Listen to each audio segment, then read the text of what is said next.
agradecerle a Horacio por la predisposición de sumarse a conversar con nosotros un rato en un año que ha sido muy difícil para el pueblo en general y en particular para los trabajadores y trabajadoras del área de salud, ya sea aquellos que hemos laburado durante el año en instituciones de salud, como también a los centenares y miles de promotores y promotoras de salud y demás compañeros y compañeras que estuvieron también bancando la situación en cada una de las barriadas a lo largo y a lo ancho de la Argentina.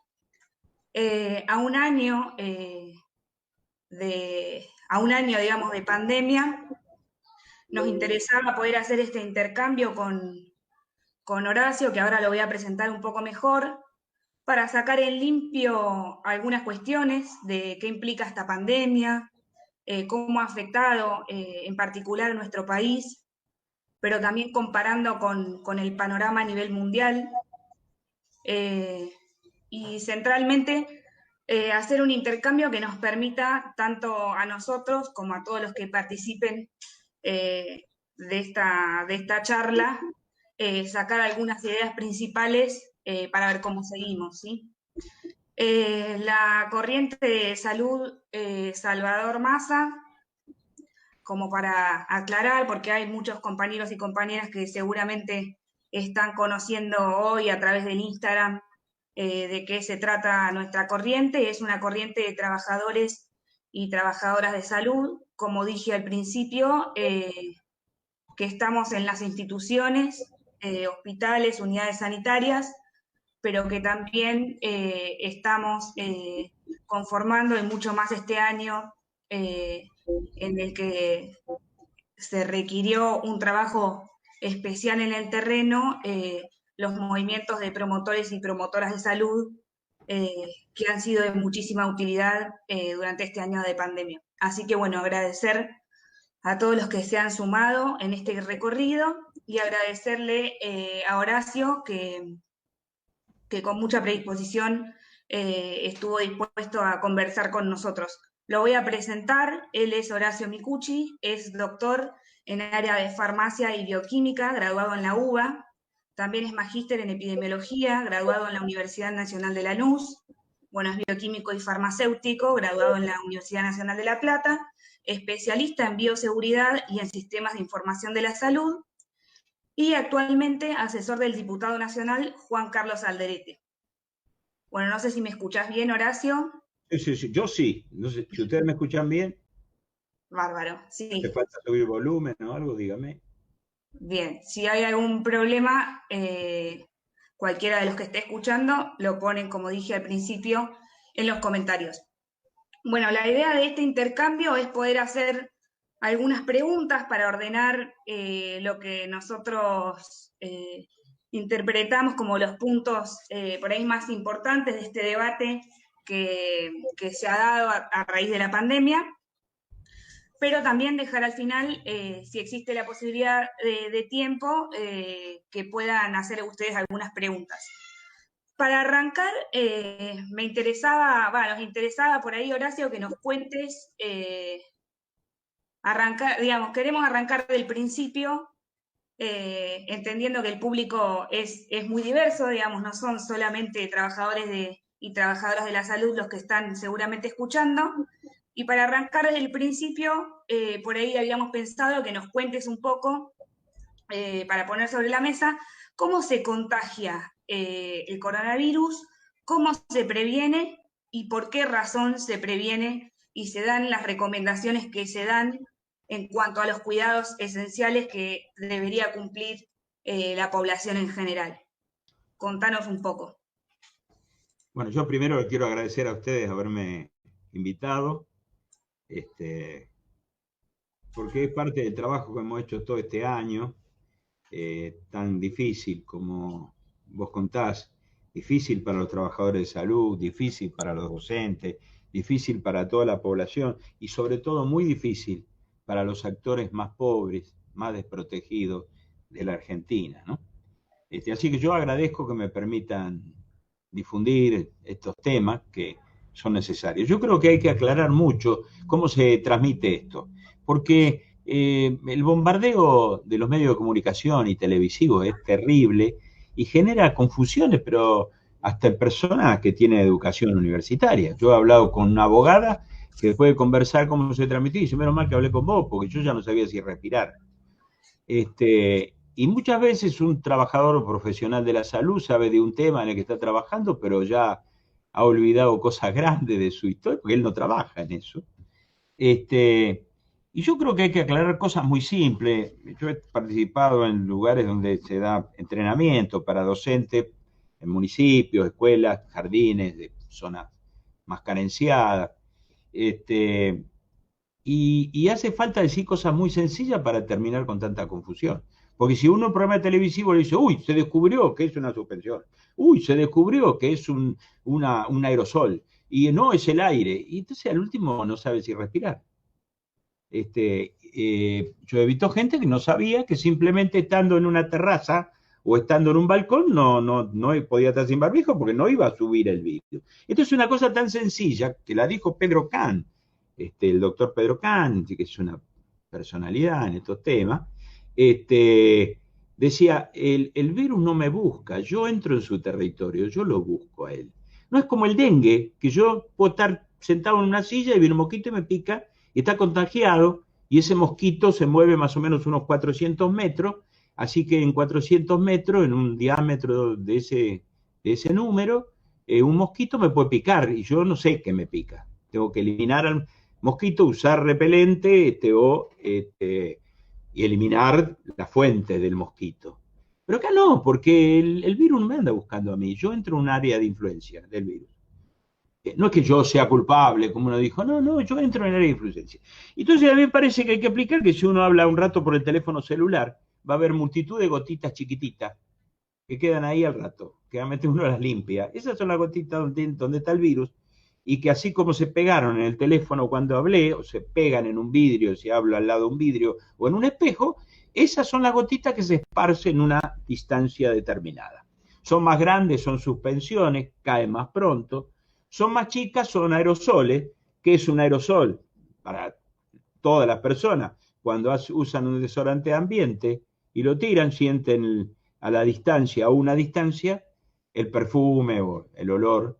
Y bueno, eso es el aerosol. Imagínense que una persona cuando habla, cuando tose, cuando estornuda, elimina eso. Y cuando pronuncia algunas letras, como la letra P de Pepe, la letra T de Tilo, y ustedes cuando hablan se dan cuenta que emite. Y todas esas partículas son las que producen el contagio. Entonces yo tengo que saber eso. No es que si respiro en la terraza de mi casa o en un patio interior o en un balcón de un edificio, pasa el virus me ataca porque me vio ahí. No hay posibilidad de eso. Entonces yo estoy a una distancia de 2 metros, la gotita no llega hasta ahí. Si yo estoy poco tiempo con otro conversando, si yo paso ahí, el otro pasó al lado y me saludó, las posibilidades, vamos a hablar de posibilidad y probabilidad.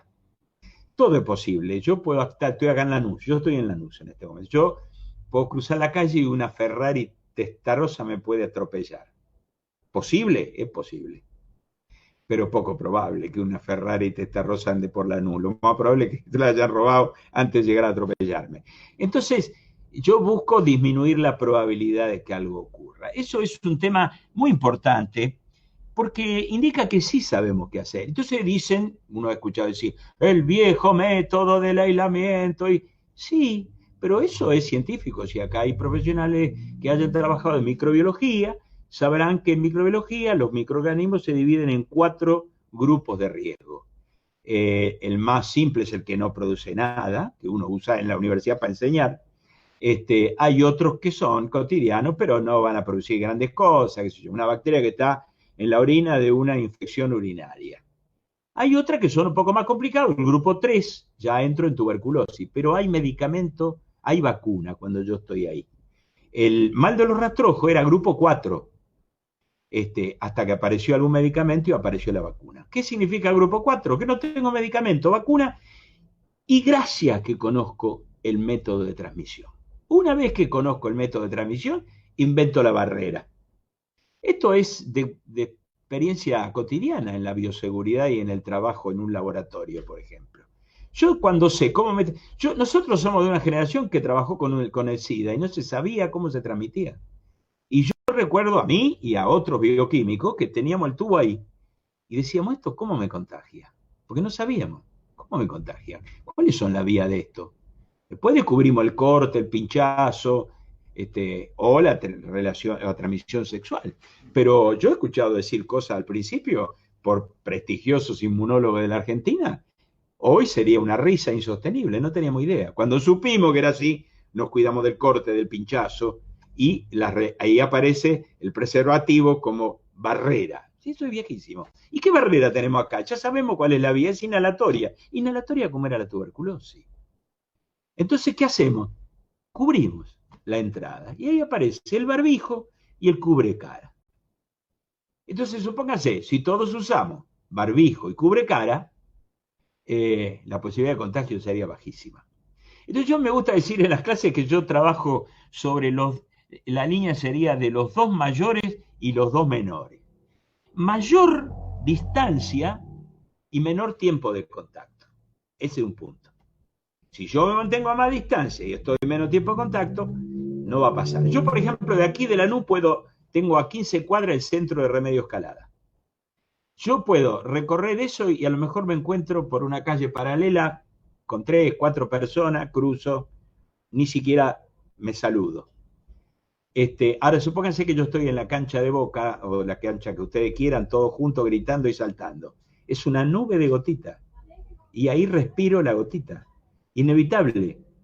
Entonces hay mayor distancia, que tengo que tener mayor distancia, menor tiempo de conversación y contacto, y tengo que tener, digamos, mayor ventilación y menor intensidad. Entonces yo tengo que explicar a los docentes, ¿qué es intensidad?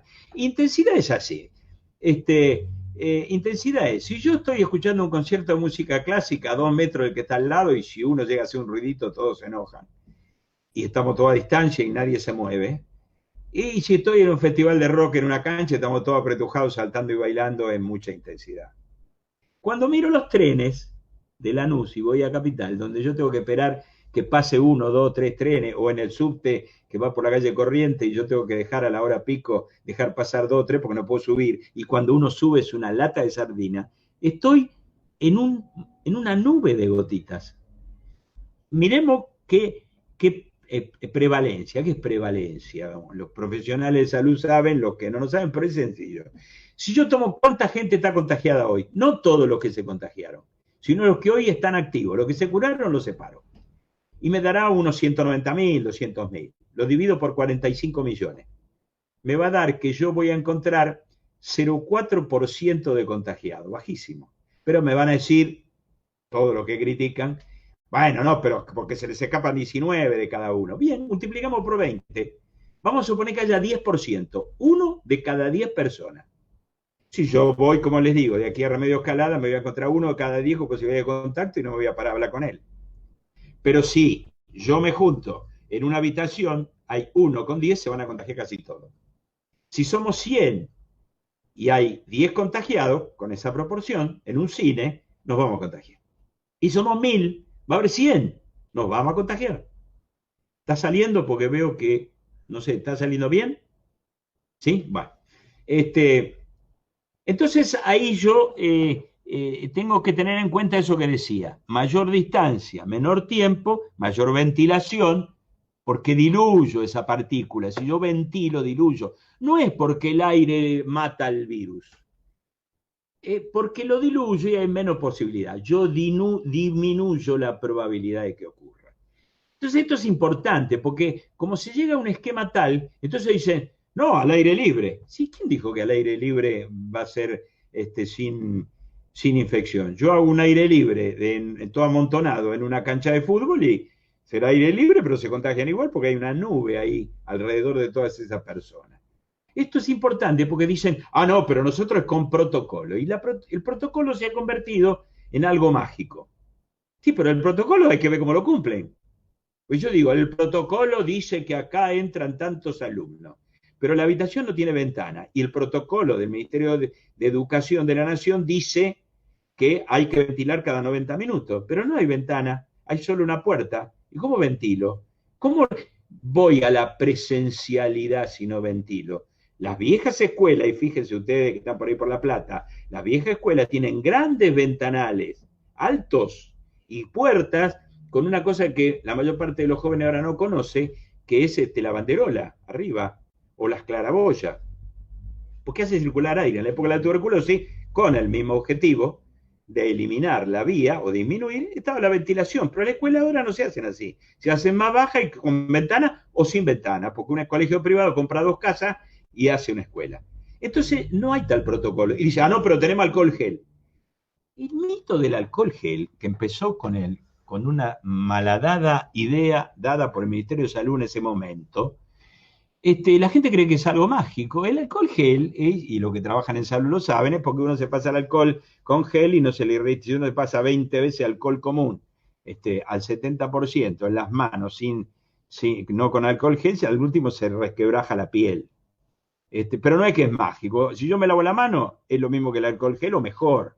Es para cuando uno no se puede lavar las manos. Pero no significa que yo me pasé alcohol gel en la mano y después me meto en una reunión de 1000 personas, todos apretados y se acabó el problema. No, porque el alcohol gel es para lo que toqué y me llevé a la boca, que es la otra vía de contagio. No que me entra por las manos, es que yo toco donde cayó el virus y me lo pongo en la boca, en la nariz y en los ojos. Esa es la segunda vía, contacto superficial. Siempre hubo discusión cuál era la mayor, ahora creo que es menor la vía superficial.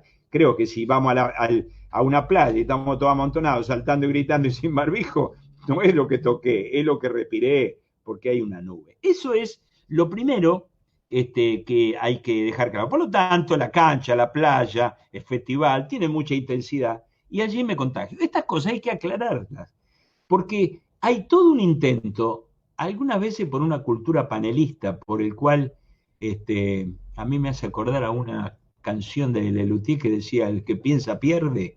Entonces aparece cualquier tipo opinando de cualquier cosa sin tener la más mínima idea de lo que dice. Y otras veces es intencional porque genera en la población la sensación de que estamos perdidos y que da lo mismo hacer o no hacer una cosa. Entonces, siempre supimos lo que trabajamos en esto, que el grupo de riesgo 4, una vez que sabemos la vía, hay que poner la barrera. Y de ahí, cuando se descubra vacuna o medicamento, pasamos a 3. Cuando tuvimos gripe A, como teníamos Tamiflu, estábamos en 3. El mal de los rastrojos era grupo 4. Cuando se descubrió Maitegi que podía utilizar plasma de convaleciente, de 40% de mortalidad bajó a 4% de mortalidad. Pavada de golpe. Fue a favor. Cuando salió la vacuna, hoy ya alguien vacunado en el Instituto de Enfermedades Virales de Pergamino, se vacuna y no tiene problema para operar porque está vacunado.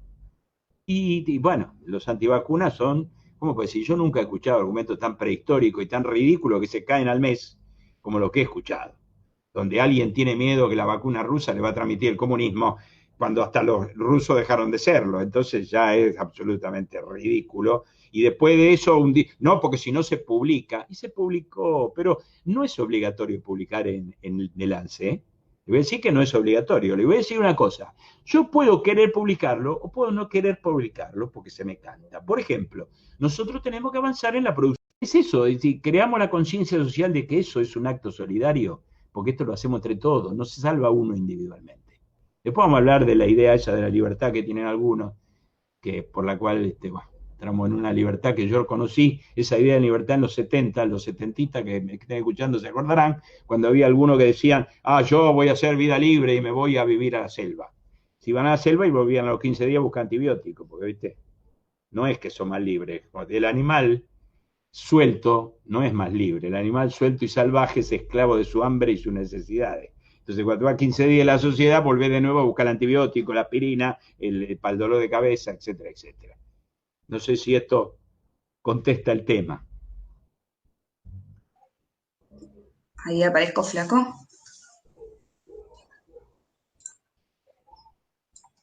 Vale. Ahí vamos, ahí vamos. Sí, Horacio, muy bien. Otra pregunta por ahí para continuar, muy interesante, es si la pandemia para vos es, digamos, la pandemia es un hecho inesperado o con qué se corresponde, digamos, la aparición de las pandemias a lo largo de la historia y qué implica, a pesar de ese bombardeo mediático del que vos hablás y la manipulación, qué implica el término pandemia en términos de gravedad para una sociedad, para una sociedad. Sí, yo hace que trabajo en bioseguridad unos 25 años. Creo que empecé con el cólera. Cuando yo escuché pandemia, le avisé a todos mis amigos que tengan en cuenta que estamos hablando en serio. Que no estamos hablando de una gripeciña, como dijo Bolsonaro. O que, bueno, desde una reposera cómoda, Macri en los abrojos podía decir, bueno, no es para tanto, también la economía, ¿viste? Total, el virus no va a entrar a abrojo si él quiere. Si ahí está aislado, tranquilo, con toda la comodidad, él no tiene problema. Problema hay en el Itatí, por ejemplo, en el barrio Itatí. Entonces es seria la pandemia y hay números, yo decía, cuando me preguntaban eso, dije, mire, tengan en cuenta que la magnitud de techo es como si estuvieran diciendo que se desató la Tercera Guerra Mundial. Te perdone que parezca exagerado, le dije, pero para mí estamos en un hecho que no va a durar un día. Hay experiencias anteriores de pandemia. Las pandemias que hemos tenido son de muchísimas muertes. Tenemos que pensar en millones. Entonces, bueno, las cifras creo que ahora lo han aclarado. La gripeciña de Bolsonaro, bueno, si uno hoy va a mirar, Estados Unidos tuvo más muerte que en la suma de la Primera Guerra Mundial, Corea, Vietnam y Medio Oriente. Y tiene más muerte que tuvo en la Segunda Guerra Mundial. Italia y España, no, Italia y Francia tienen más muertos equivalente a la cifra de muertos civiles en la Segunda Guerra Mundial. Por lo tanto, estamos hablando de algo serio, no de una gripeciña. No de que, bueno, no hablemos, todas las cosas que hemos escuchado a Bolsonaro, ya peor que esa cosa, es difícil superar semejante barbarismo, ¿no? Es difícil. Pero acá ha habido sus personajes que han hecho eso por televisión. Y te diría, 9 de cada 10 comunicadores. No porque el problema sea el cuarto poder de los comunicadores, es porque, como podemos demostrar, intereses económicos y políticos, al servicio de esos intereses económicos, pueden regar abundantemente a 9 de cada 10 comunicadores. Ese es el punto. Entonces han bombardeado como nunca yo he visto. Si yo tengo que decir cuándo hubo un bombardeo similar, tengo que pensar en momentos previos a la preparación del golpe de Estado del 76. Para pensar un grado de bombardeo ideológico político fenomenal, ¿no? Que hace vacilar. Yo he recibido de profesionales preguntas que yo decía, bueno, pero eso es física 1 y físico-química 1, no paremos. Paremos, vamos a los libros y terminemos, porque ya llegamos a una cosa que tenemos que explicar algo que está en los libros de segundo año, qué sé yo. No se puede decir lo que se dice. Entonces las cifras están demostrando que es comparable a una guerra lo que se ha muerto y lo que se puede morir. Y tenemos datos históricos de esto, de que esto es así. Si nosotros miramos la gripe española, que fue año 18 y 19, 1918, 1919, después de la Primera Guerra Mundial. En la gripe española, que dicho sea paso se llama española porque los españoles, que no habían entrado en la Primera Guerra, tienen una estadística española, tiene unos 110 años más o menos, tiene mucha historia. Entonces los únicos que tenían datos eran los españoles, pusieron gripe española. Pero la gripe española se inició en una granja de Kansas, porque había vinculación entre el ave silvestre que lleva la gripe con el ave doméstica que se la contagia, y el chancho es el intermediario entre el ave doméstica y el hombre. El chancho es como una coctelera, esos virus se adaptan al chancho y después se adaptan al hombre. Y así se empezó, los soldados norteamericanos la trasladaron a Europa y así se difundió la gripe española. La gripe española tiene 50 millones de muertos, tuvo. 50 millones de muertos. La Primera Guerra Mundial tuvo 22 millones de muertos. Si yo a una persona le digo la Primera Guerra Mundial, y dice, ¿qué mortandad? Bueno, la gripe española tuvo el doble. Entonces, cuando pensamos en pandemia, es una cosa seria, ni hablemos si empezamos a buscar en la historia la peste bubónica, que se comió un tercio de la población conocida. Hay para surtido de ejemplo de eso. Pero digamos, la gripe española es interesante. Si yo analizo ese tipo de fenómeno, primero analicemos ese tipo de fenómeno, en 1918, Argentina, empieza la gripe española, primer pico, segunda mitad del año 1918. 16 de octubre de 1918, esto se puede encontrar, no estoy verseando, chequeen todo lo que digo.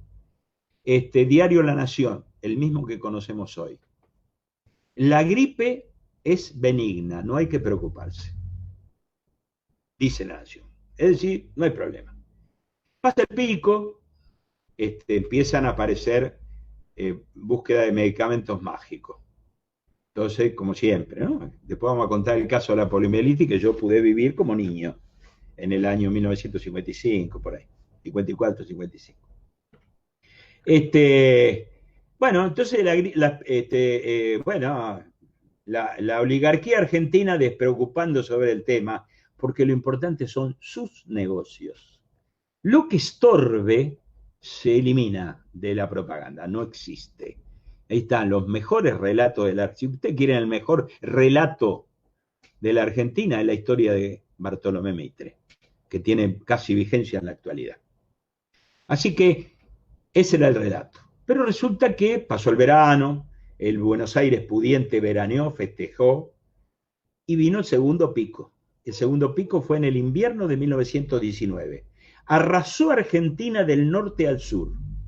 Yo personalmente hice los cálculos comparando una población argentina según el censo, en esa época unos 9 millones de personas, la actual de 45 millones, y a mí me da que si yo considero la estadística de lo que era entonces provincia, había provincia y territorios nacionales, nosotros tendríamos que tener hoy 75.000 muertos. Y si considerara la proyección a esos territorios nacionales, tendríamos alrededor de 150.000 muertos. Serio, una pandemia. Cosa seria. Por eso no es un chiste. Cuando uno escucha decir, no aguanto más si no juego al tenis, no tiene noción de lo que está pasando. Entonces ellos trabajan sobre un sector que no tiene noción de lo que está pasando. Por, como dijo Pedro Kahn, marketing electoral. Y, diría yo, le agrego, intento de desestabilización. Entonces dicen lo que dicen y al mes, si la realidad demuestra otra cosa, nadie dijo nada. Un ejemplo de eso es el programa de Claudio Zin, que estaba en ese momento con Eduardo Feynman y con el candidato a vicepresidente de Esper, que dijeron cualquier cosa. Dijeron que era una gripe que igual había que contagiarse porque iba a haber efecto rebaño, cosa que no hay ni hoy con los muertos que hay. Dijeron que un epidemiólogo opinaba en Italia de que con 20% de contagiados teníamos efecto rebaño, cosa que no se verificó, porque seguimos con la pandemia. Hoy ya no dice nada, nadie recuerda. Feynman se fue, el candidato a vicepresidente de Esper también, y el programa se transformó al final en un programa científico que citaba hablar a tal o cual y parecía que siempre había dicho lo mismo. Mentira, no había dicho lo mismo. Había trabajado contra la lucha contra la pandemia. ¿Por qué? Porque la oligarquía argentina tiene una tradición que ha heredado de los ingleses, que es aquello que molesta a los negocios se elimina de la realidad. Entonces siempre estuvieron en contra de la cuarentena y del aislamiento. Por eso ustedes van a encontrar fenómenos raros en la historia argentina, porque esa oligarquía heredó eso de los ingleses, que nunca estuvieron a favor de las cuarentenas en los lugares donde tenían negocios. Entonces en esos lugares hacían sanitarismo social. Por eso van a encontrar algo curioso. Es en el gobierno de Roca que Vialet Masset escribe el libro a pedido del Ministerio de Interior, Estudio de la Salud de las Clases Obreras Argentinas. ¿Por qué? Porque se trataba de ver si por el mecanismo del sanitarismo se evitaba la cuarentena. De ahí viene su progresismo disfrazado. Si ustedes van a Buenos Aires, calle Córdoba, pasando Callao, está el edificio de agua pública, de servicio de agua, ese palacio tan lindo de una manzana. Bueno, fue construido a propósito como palacio y monumento de la defensa de la salud pública y del agua potable. ¿Qué era su ideología? Porque ellos no están a favor de la cuarentena. Lo mismo hizo Boris Johnson, siguiendo la tradición de los ingleses. No quería cuarentena. ¿Pero qué se olvidó Boris Johnson? Que su ajuste había estropeado el sistema de salud inglés. Y entonces recogieron barrilete y están ahora en la situación que están. No es que estamos haciendo ninguna propaganda. Lean los diarios, ven cómo está Inglaterra, el problema que tiene, la mutación que es 50 veces más contagiosa y 25% más agresiva. No sabemos qué pasa con la cepa de Manaus en Brasil. Entonces la situación es grave. Situación equivalente a una guerra. Así que no hablemos tonterías. Si a mí me va a afectar no jugar al tenis. Si vas a jugar al tenis y te vas a tu casa, no hay problema. El problema es que vas a jugar al tenis y después te sentás en el bar y conversás todos juntos en un bar cerrado mediodía. Pues yo sé cómo funciona en los lugares de los clubes donde se hace deporte. ¿Estamos? Entonces, el otro tema es la causa. No es, como dice Mauro Viale, ¿qué pasa? Esto es algo terrible. Esto es algo que no se pensó nunca ni iba a pasar. No, esto es algo al contrario. Esto es falta de prevención. Esto estuvo anunciado por la OMS el 11 de marzo de 2019, dijo que había peligro de pandemia. ¿Por qué? Porque hay virus en las aves silvestres que pueden contagiar a gallinas de grandes criaderos de pollo y de los lugares donde la gente vive con la cama, la gallina y el chancho. Y junto con chancho y grandes criaderos de chancho y de lugares donde la gente vive con gallina y chancho, y entonces esa contaminación termina en el chancho y en el chancho al hombre. Lo más probable es la gripe aviar. Yo debo haber escrito 3 artículos en los últimos 10 años sobre este tema y siempre esperábamos la gripe aviar. Pero no se dio con la gripe aviar, se dio con el murciélago. El ébola también. ¿Por qué surgió el ébola? Hay un trabajo del New England Journal of Medicine, una de las revistas como de Lancet, científica, que estudió el ébola. ¿Y dónde surgió el ébola? Encontraron el caso 0 del ébola. Era un chiquito que vivía ahí por Guinea, en las zonas que entraron a la zona de la selva para hacer rutas. ¿Y quiénes son los que van a vivir a esas zonas marginales? Los más pobres. Entonces, ese chico, con nombre y todo, edad y todo, ¿qué dice la revista científica esa que tanto habla? Bueno, ¿qué dice? Dice, se contaminó por 3 posibles razones. O porque un murciélago o el mono que se contagia del murciélago lo rasguñó, o porque comió una fruta que había sido mordido por el mono o por el murciélago, o porque se comió al murciélago y el mono. Porque cuando hay hambre viene toda esa cosa de, ¡ay! Esa costumbre de que comen animales raros. Cuando hay hambre, todo bicho que camina va a parar al asador. Y el primer caso de ébola surgió allí. Hay un prestigioso epidemiólogo norteamericano de la Johns Hopkins, ya muerto, pero digamos, de nuestra época, que un día le preguntaron, ¿por qué el cólera es endémico en la India y no en Estados Unidos? Y cuando tuvo que esperar una explicación biológica, dijo, el cólera surgió en la India y se extendió como endemia en la India, primero por la invasión británica a la India, que destruyó, y efectivamente es así, una industria textil que podía competir con los textiles ingleses y creó desocupación y pobreza. Después por el sistema de castas y un sistema antiguo de explotación de la tierra atrasado, y con todo esto falta de medios para construir los medios sanitarios necesarios para evitar que se produzcan infecciones. En estas condiciones, incidentalmente, se asentó el vivirón cólera. Como no son las mismas de Estados Unidos, allí no se produce. Entonces eso nos lleva a que hay causas sociales, porque esto no se produce por maldad ni porque es una maldición divina. Esto es un modo de producción que pone costo-beneficio, costo al 0 y beneficio al máximo, cueste lo que cueste, se muera quien se muera, no importa nada. Por lo tanto, a partir de eso se pone a grandísimas poblaciones, a la pobreza, a la miseria infame, con tal de que gane más. Y si los que trabajan en antibióticos saben muy bien que una de las bases principales de la resistencia al antibiótico es que para tener grandes criaderos de pollo y grandes criaderos de chancho, yo tengo que dar una dosis subclínica de antibióticos. y nosotros recibimos antibióticos que nunca compramos y que nunca pensamos que estamos tomando. Por lo tanto, cuando lo queremos usar para cualquier infección no sirve más, porque ya ha generado organismos resistentes a eso. Entonces, el modo de producción es el modo de producción, digamos, el capitalismo en su fase imperialista, porque hay que decir esto, porque ahora parece que eso no existe, pero eso que está escrito es cierto. ¿Existen los monopolios? Sí. ¿Existe el monopolio industrial? Sí. ¿Existe el monopolio bancario? Sí. ¿Existe la fusión del capital industrial y bancario para formar el monopolio financiero? Sí. ¿Predomina el capital financiero? Sí, timba como este país no hemos visto nunca. ¿Me va a decir algo que no existe? Bueno, ¿terminó el reparto del mundo? ¿Todo nuevo reparto va a provocar una guerra? Sí, abrimos los diarios y lo vemos. Uno quiere estar en el mismo lugar que el otro. Si China consigue desarrollar el camino de la seda, Estados Unidos tiene que estar muerto. Entonces, el enfrentamiento entre Estados Unidos y China es estratégico y pase lo que pase, bajará, subirá, pero eso es un enfrentamiento que se va a producir. Los rusos tienen determinados objetivos que contradicen a los demás, por lo tanto va a haber guerra. Entonces, esta es la situación en la que se produce esta infección. Y en estas condiciones nos comparan con lugares incomparables. La primera cosa que tuve que hacer en una discusión fue que comparaban a Argentina, no como en Suecia, porque en Suecia hacen la cuarentena inteligente.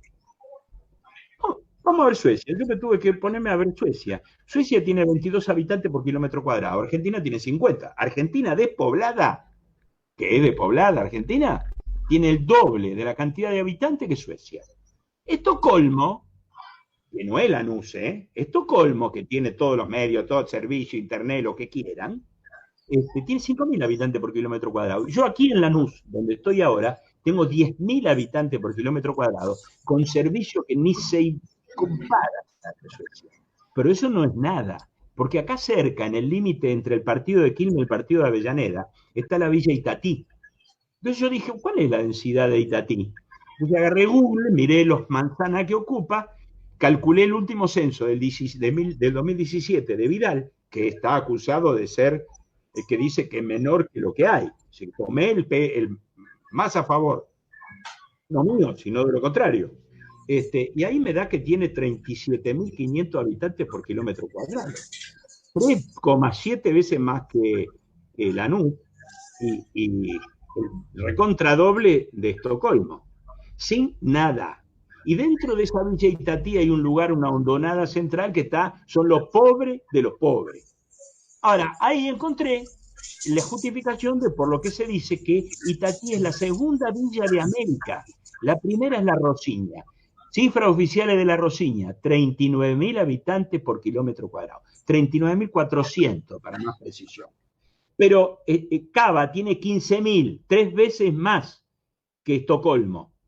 Pero la villa 31 y 31 bis del Retiro tiene 85.000 habitantes por kilómetro cuadrado, 16 veces más que Estocolmo en las condiciones de esa villa, con hacinamiento, sin agua, en todas las condiciones. Entonces no comparen chorizo con locomotora, porque son cosas distintas, porque no sean farsantes, saben perfectamente que no es así. Ahora, yo puedo demostrar, y la cifra la saqué recién, lo siguiente. Argentina, casos por millón, porque para comparar hay que comparar por millón, pero no va a decirme la cifra total. Casos por millón, Argentina está en el puesto número 37. Fuente la que dije, One Goring Data, Warren Matter y la Universidad de Johns Hopkins. Argentina puesto 37, 43.233 por millón. Estados Unidos puesto séptimo, 82.334. Israel, tan destacada, puesto 11 de casos por millón. Tiene más que nosotros, tiene 74.025. Repito, Argentina 37, 43.000, Israel 11, 74.000, con todas sus vacunas. Entonces no mientan, estas son las cifras oficiales de los 3 lugares estadísticos que ustedes pueden controlar en cualquier momento. Suecia tiene 58.000, Francia 50.000, y nosotros, repito, 43.000 por millón, absolutamente comparable. Somos incomparables, habrá que estudiar alguna vez por qué, pero nosotros somos incomparables en las condiciones que tenemos, que no se pueden comparar a las de Suecia, ni las de Alemania, ni las de Italia. Aunque si uno va al sur de Italia va a encontrar un tercer mundo dentro de Italia. Yo soy descendiente de familia de siciliano. Sur de Italia, la Baja Italia, ¿no? Pobre hasta hoy. ¿eh? Y yo el otro día veía, un siciliano dijo una vez, y le preguntaban, ¿y por qué vos te preocupás tanto? ¿Sos tan solidario con los inmigrantes que vienen acá a Sicilia, de África o de la zona de Rumania, toda esa zona de donde se hace trata de personas y droga y todo eso? Y el siciliano contestó, porque mi papá tuvo que ir a trabajar a Alemania y trabajaba en un bar. Y en ese bar había un cartelito que decía, prohibida la entrada de los perros y de los sicilianos. Entonces, comparan esos mundos. Yo estoy del lado, por origen familiar, de los sicilianos, porque en la Argentina, de los más pobres, de los más despreciados. Volviendo a la gripe del 18, cuando en el 19 se produce el segundo pico, Argentina fue arrasada del norte al sur. Y los que la estadística demuestra que pagaron fueron los más pobres, los que menos tenían social, económica y sanitariamente. Eso nosotros es un paso, nosotros ahí avanzamos. Este, por lo tanto, cuando se habla de escuela, no comparen Argentina y Finlandia. No me comparen Alemania con Argentina, donde hay escuelas para los hijos de los trabajadores esenciales que no pueden cuidar a sus hijos. Y yo creo que no hay que decir, no hay que traer en lo que ellos dicen. Los docentes son culpables de no querer ir a trabajar y le preguntan a un docente en televisión, ¿usted quiere volver a la escuela? Como si él fuera culpable de la pandemia que no tiene que ver con él. No, lo que yo creo que tiene que hacer cada director es decir, bueno, acá está el plano de mi lugar. Yo he recibido un pedido de orientación para protocolo y me dicen que tienen X aula para 116 alumnos de un jardín. Las aulas no tienen ventana. ¿Cómo se hace para cumplir el protocolo de ventilación cada 90 minutos que dice el Ministerio de Educación de la Nación? Los baños no alcanza, es uno solo, y son chiquitos además. ¿Cómo se evita que un chiquito no comparta con el otro ni se toque? Podemos a lo sumo conseguir que una parte pueda socializar un poquito un periodo de tiempo. Ahora, digan ustedes, señores de la ciudad de Buenos Aires, ¿cómo van a resolver esto? Porque, por ejemplo, podrían hacer algo. Hay infinidad de clubes de barrio que están inútilmente y no pueden pagar ni los impuestos. Sáquenle los impuestos y páguenle gas, luz, teléfono y utilicen todos esos lugares para si es cierto que dicen que la educación es esencial, pero pongan plata. Y después díganle que le van a construir más aulas y baños en las escuelas y en esos clubes. Yo acá en Lanús tengo multitud de esos clubes, están todos fundidos. Por supuesto, si voy al Club Lanús va a decir que tiene escuela jardín, escuela primaria y secundaria, pero los otros no tienen. Si es cierto, háganlo, pero no quieren invertir un peso. Con la misma escuela quieren dar clases presenciales todos los días. Y entonces un padre le preguntó a Mauro Viale, ¿cómo hago yo que tengo 3 hijos? Si uno me da de 8 a 11, el otro de 10 a 1 y el otro de 12 a 4. ¿Cómo hago? Y entonces Mauro le dice, yo soy abuelo, voy a llevar a mis hijos. Le dice, no promueva eso, porque usted es una persona mayor y se va a contagiar. ¿Qué están haciendo? Y bueno, los que satisfacen a ese sector que puede ir a la escuela y pagarse hasta un vehículo, y pueden que la escuela siga funcionando, y los demás, y los pobrecitos, como decía el siciliano, eso no les importa, porque en este sistema no entran, como decía el siciliano, ni los perros ni los sicilianos. En este sistema no entran ni los perros ni los pobres. Trabajan para otra gente, trabajan para otros negocios. Esto yo lo que creo que hay que dejar claro, esas son las causas y las comparaciones, no comparen lo incomparable, no comparen chorizo con locomotora, no es lo mismo. Bueno, sobre la base de lo que venimos charlando, por ahí otra pregunta u otra cuestión sería el balance hasta el día de la fecha en relación a a las medidas que a vos te parece han sido acertadas desde el punto de vista sanitario, político, económico, social, eh, y qué carencias o errores se fueron desarrollando, digamos, durante este año, y en ese caso, bueno, algunas propuestas para vencer la pandemia sería, o controlar lo mejor posible la cantidad de contagios y demás. Sí, yo creo que hay que hacer ese balance porque esta confusión que han logrado establecer, confusión organizada, intencional y con objetivos inconfesables, que hay que recordar los nombres de los que han dicho eso, porque fue Macri el que dijo ojo con la economía, y fue Bolsonaro el que dijo, es una gripeciña, y Trump ya sabemos lo que hizo, y lo que dijo y lo que hizo. Entonces no hay que olvidarse quién y qué cosa dijeron en cada momento. Hace un tiempito en un lugar, ahí el Instituto de Estudios Nacional, publicamos una recopilación de todo lo que publicamos y las conferencias que dimos en el largo del año. Yo a los artículos míos les puse siempre fecha. O sea que yo me hago cargo de lo que dije. No sé si todos pueden hacerse cargo de lo que dijeron y reconocerlo, ¿no es cierto?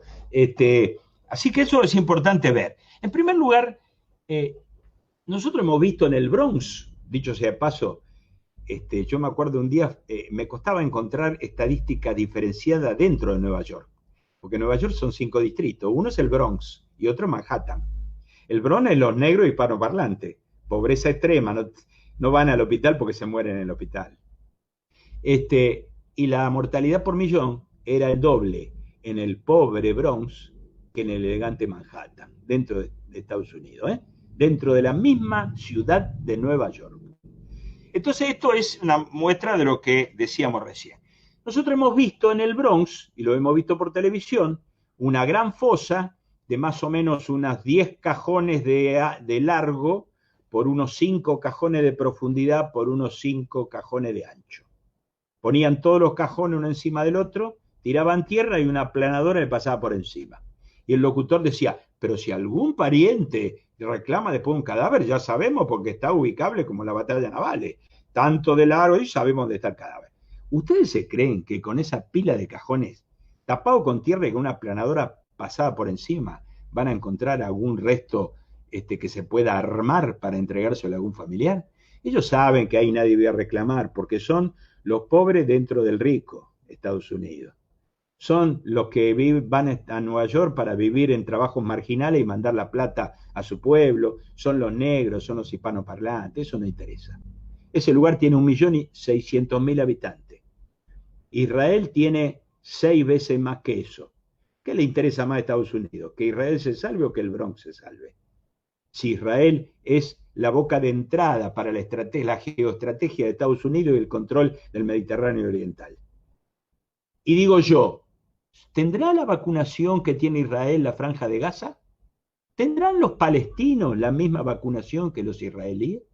Esas cosas hay que preguntárselas y algún día las sabremos. Para abrir la cifra, abramos la cifra, abramos el paquete, a ver qué hay adentro del paquete. Entonces yo creo que nosotros no vimos fosas comunes como vimos enterrado en la arena en Brasil, en televisión, con películas de los canales que vemos, y los canales de aire que vemos.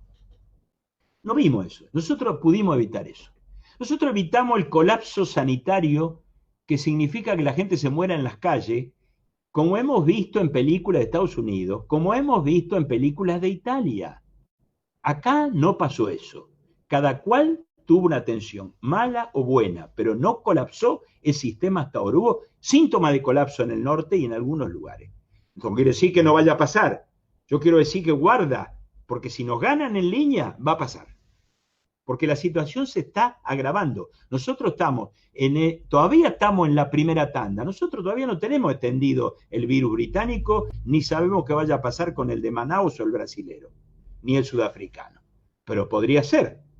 Podría ser. Entonces guarda, porque si cambiamos de línea, perdimos. Entonces ahí hubo un logro en eso. Se evitó el desastre sanitario yo diría, de magnitud sanitaria impensable, para repetir las palabras de Quirós, el ministro de Salud de la Ciudad de Buenos Aires, que no es oficialista del gobierno actual. Me remito a lo que el propio Quirós dijo sobre el tema, discutiendo con Macri, públicamente y publicado en los diarios. Entonces no hemos visto eso, y ustedes saben, todos los que trabajan en el hospital, vos sabés, en la época del invierno se produce casi una saturación del sistema hospitalario por la bronquiolitis y las respiratorias del invierno. Este aislamiento evitó que apareciera esa respiratoria, porque si se nos juntaba la respiratoria con el COVID, el desastre iba a ser descomunal. Todo el que trabaje en un hospital en julio, agosto, yo le decía a la maestra donde doy clase, y bueno, porque las vacaciones de invierno son para parar las respiratorias. Y nadie de los maestros sabía, creía que era para descansar. No, es un problema sanitario de las vacaciones de invierno. Tenemos que descomprimir porque si no, no nos da el sistema.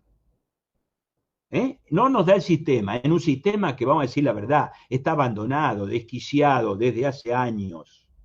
Está con trabajo sobreexigido para los que trabajan en el hospital, con salarios de porquería, y, por ejemplo, trabajando con el multitrabajo, lleva que si hay 20 tipos de terapia, trabajan todos en todos lados, cae uno y cae los 20. Si digo, por ejemplo, que Gran La Plata, que calculo que debe ser una cifra así. Entonces quiere decir que en Mar del Plata, cuando se puso a complicar la situación, las clínicas privadas pedían monotrabajo. ¿Por qué? Porque esto puso a la vista cosas que pasaban desde antes. Que si una persona trabaja en 20 lados, se contagia uno y se contagia en todo. Y entonces no hay UTI. Y que nosotros, mal que le pese a Pichetto, que desprecia a los bolivianos y a los peruanos que vienen a estudiar acá, tenemos una gran cantidad de especialistas en terapia intensiva, que son bolivianos, peruanos y otros compañeros latinoamericanos. Y por eso tenemos terapia intensiva. Porque cuando se hacen las residencias, las terapias intensivas, la mitad queda libre mientras las otras están sobresaturadas. ¿Por qué? Porque en este país y en este mundo, el que entra a trabajar en terapia intensiva sabe que su vida va a ser difícil. Tener que tener una vocación de la Madre Teresa de Calcuta para trabajar ahí. Con sueldos no reconocidos, porque los hacen considerar ni siquiera equivalente a un especialista. Entonces tenemos la situación. ¿Y quién salvó las papas? Muchos de esos compañeros latinoamericanos que vinieron a estudiar terapia intensiva y estuvieron acá. Mal que le pese a Pichetto, racista y antilatinoamericano, como fue la historia de la oligarquía argentina, y lean las opiniones de Miguel Cané en el Congreso de la Nación defendiendo la ley de residencia y la ley de defensa social, que en la práctica es lo que quería hacer Bullrich. Para hablar en hechos históricos, porque en la historia argentina, si va para atrás, cada uno cumple su papel, y volvió a cumplirlo en esta pandemia. Entonces yo creo que hubo logros. No vimos muertos en la calle, no colapsó el sistema sanitario, disminuyeron las respiratorias, paramos el transporte. Porque si uno entra en el tren Roca del conurbano sur, entra como en una lata de sardina, no necesita agarrarse de ningún lado porque está apretado, y ya dijimos cómo se contagia, estamos en una nube de contagio. Y pudimos parar el transporte. Ahora yo pregunto, ¿van a abrir escuela? ¿Y cómo se van a transportar los alumnos? Ahora descubrieron en Buenos Aires que los alumnos no usan mucho el transporte público. Todos los alumnos de la Ciudad de Buenos Aires tienen auto o viven a 2 cuadras del colegio. Yo no creo que sea eso así. Me parece que cada uno de nosotros sabe que no es así, que no es de esa manera. Así que van a meter a docente, a estudiante y a padre en aumentar la circulación y el transporte, si se hace eso. Entonces el mérito fue haber considerado el transporte y haber parado el factor de contagio que hubo en ese transporte. El tercer mérito es que cuando no teníamos respiradores, y cuando decía Macri que nosotros, y Expert también, ¿cómo nos vamos a dedicar a producir lo que no producimos? El sistema de ciencia y técnica argentino, el estatal, estuvo, a pesar de que lo mandaron con caballo a lavar los platos, y fue siempre despreciado y disminuido en su salario. Y cuando hizo falta, se produjeron respiradores en la Argentina, porque en la Argentina tuvo, allá por la época del primer gobierno de Perón, el segundo avión a reacción de América con el Pulqui 2, tuvo trenes, fabricó electrodomésticos, tuvo autos, tuvo la rastrojera, tuvo la estanciera, que si lo hubiéramos seguido produciendo hoy sería una 4x4 nacional. Y ese sistema perdura porque perduran los hombres que se educaron en este sistema público. Y cuando hizo falta, hubo respiradores. Y ahora tenemos varios proyectos de vacuna, porque aunque ahora la compremos, vamos a tener que tener vacuna propia, porque está claro que es un elemento de chantaje. Y hay elementos muy interesantes, hay una vacuna que es una combinación de varias partículas de distintos coronavirus, que encima con esa vacuna nos podríamos vacunar contra varias variables y estar cubiertos en posibilidad de algunos cambios. Entonces nosotros tenemos que fomentar que ahora nos pusieron la pistola en la barriga y tenemos que poner la plata, pero no para siempre, porque no sabemos cuánto dura esta vacuna. ¿Cuánto durará? ¿6 meses la inmunidad? ¿1 año? ¿2? El año que viene, por lo menos, casi seguro hay que vacunar de nuevo, como la gripe. Y vamos otra vez a correr tras la vacuna, la vamos a producir nosotros. Si nosotros la podemos producir. ¿Con qué? Yo me fui a fijar con qué me había vacunado el año pasado contra la gripe y la neumonía. La vacuna era argentina. La vacuna era producida en la Argentina. Argentina llegó a producir el 90% de las vacunas que gastaba. Después vino la idea que mejor comprar afuera. Pero nosotros podemos producirla. ¿Quién produce la vacuna del mal de los rastrojos? Argentina. ¿Qué hizo Macri? Disminuye el presupuesto al Instituto Nacional de Enfermedades Virales de Pergamino. Tiene que producir 500.000 vacunas anuales para mantener parado el contagio. Y un momento en que peligró la producción de la vacuna en Argentina. Macri era responsable de eso. Rubinstein era responsable de eso, que se le escapó el asunto del sarampión y tuvimos el primer muerto de sarampión en 22 años. Y da lección en televisión. El otro, Regazzoni, que no fue capaz de resolver el problema del PAMI, está dando lecciones en televisión. Entonces, esos fueron los méritos. Y un mérito más. La Argentina tuvo una cosa diferente a los demás países. Tuvo los movimientos sociales. Porque mucha del hambre, y ahora se está incrementando la cantidad de comedores, fue parado por los comedores, por los merenderos de los movimientos sociales. Eso no lo tuvieron en otros países, eso tuvo acá. Eso estuvo acá, y particularmente el movimiento de Cayetano. Yo el otro día vi una foto de un paquete de vestuarios de protección del Hospital IGA Internacional de Agudo de Mar del Plata, que decía Corriente Clasista y Combativa Movimiento Evita, producido por una cooperativa que nutre al Hospital Internacional de Agudos, entre otros, no digo que sea la única, pero para lo que dicen que no se trabaja, para que vean, porque eso se produjo ahí. Y muchos de los cubrecara, esos que andan por ahí, se produjeron en los lugares. Porque yo tengo donde yo trabajo, que es una organización, una ONG, yo diseñé un sistema de consulta permanente. O sea, que me llamaba por teléfono a cualquier hora con los problemas que estaba. Y yo sé que en este país al principio, en los lugares el pueblo, no la gente, que es una cosa tan vaga, sino el pueblo era el que hizo los barbijos que se usaron en los hospitales, porque no había barbijo. Entonces ahí aparecen errores. ¿Hubo errores? Sí. ¿Qué errores? Error que hubo es, lo primero que hay que hacer en un aislamiento es cortar la entrada del exterior. Y entonces venían, bajaban del avión y hacían declaración jurada. Eso es un absurdo. ¿Vieron que ahora el aislamiento es en serio? Porque ahora los ingleses aislaron y nadie dijo que la libertad de nada. Los franceses aislaron y aislaron. Porque saben lo que hay ahora. Y que no vaya nadie de Inglaterra que tiene la cepa británica que es peligrosa. O la sudafricana, o la de Manaus. Pídale a Estados Unidos, hablen de la libertad a esos países que pregonan la libertad. Entonces, claro, ahí hubo un primer error. Segundo error, decir que el barbijo no sirve. Yo trabajo en bioseguridad hace 25 años. Yo el que me diga que el barbijo no sirve, le digo que cuando se vaya a operar le diga a los médicos que no se pongan barbijo. A ver si le da lo mismo que se operen con barbijo o no. A ver cuántas infecciones intrahospitalarias se producen si no se usa el barbijo. ¿Cómo se ocurre uno que decir que no sirve? Y que contrario, hasta es perjudicial, dijo algún ignorante titulado. Entonces ese es un problema que fue un error, porque lo que había que decir es, no compren barbijo, porque el barbijo tenemos tan poco que un barbijo se ha convertido en material estratégico de guerra. Por lo tanto, lo necesitamos para los hospitales, no los compre, háganselo. ¿Cuándo empezaron todo a hablar? Cuando el CDC de Estados Unidos, el famoso CDC de Estados Unidos, equivalente a nuestro Malbrán, que no depende como nuestro Malbrán del Ministerio de Salud, depende del Ministerio de Defensa de Estados Unidos, cuando estuvo ante ese problema, fíjense en internet, donde está la primera película de cómo se hace un barbijo casero, el tapaboca o cubrecara, o como dijeron.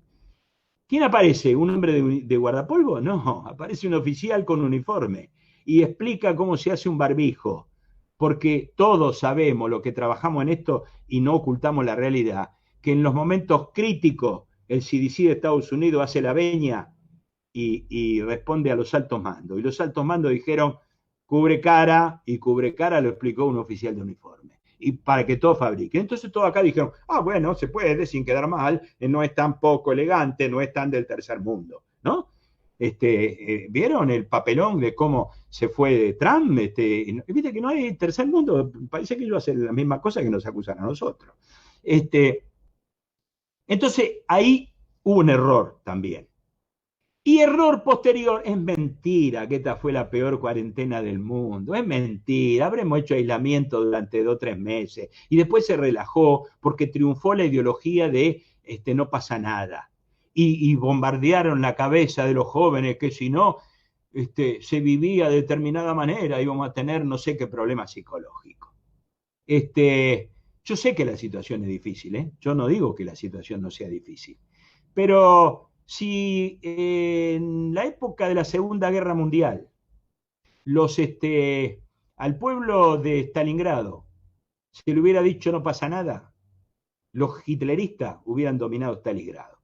Y mordieron el polvo porque tuvieron hombres y mujeres, jóvenes de 15 años y mayores, pelearon casa por casa. Porque al pueblo hay que decirle la verdad, porque el pueblo, si se le dice la verdad, se organiza. El éxodo jujeño, ¿creen que fue fácil? ¿Creen que Belgrano le dijo no pasa nada, vamos para el sur que hay lindo tiempo? ¿Ustedes creen que es fácil abandonar e incendiar todo? Yo tengo amigos viviendo en Jujuy y en Abrapampa. Y en ese lugar, en las escuelas primarias, cuando llega el aniversario del éxodo jujeño, los chicos hacen un mes antes, hacen una ciudad toda con cartoncito y qué sé yo. Y cuando llega el día del éxodo, queman, llorando porque es un jueguito que habían hecho, en memoria del éxodo jujeño, queman ese pueblo de cartón que habían armado. ¿Y creen que fue fácil el éxodo de Ayuí, el éxodo que dirigió Artigas? ¿Creen que fue fácil? Lean la historia, lo que fue lo doloroso de eso. Entonces no vengan a decir que al pueblo hay que tirarle buenas ondas, al pueblo hay que decirle la verdad, porque este pueblo ha demostrado que es capaz de grandes cosas. Entonces lo bueno que tenemos este pueblo y lo bueno que tuvimos son movimientos sociales. Lo malo es que apareció por ahí alguna dirigente política como Chicho Duvalde a decir, ¿cómo es esto de que los movimientos sociales dirigen? No, nosotros dirigimos y ellos aceptan. Así que es de arriba para abajo y no de abajo para arriba. Esa es la discusión. No es de arriba para abajo, es de abajo para arriba. Claro que si vos decís de abajo para arriba, el representante va a decir, necesito esto, necesito agua, necesito esto, necesito techo.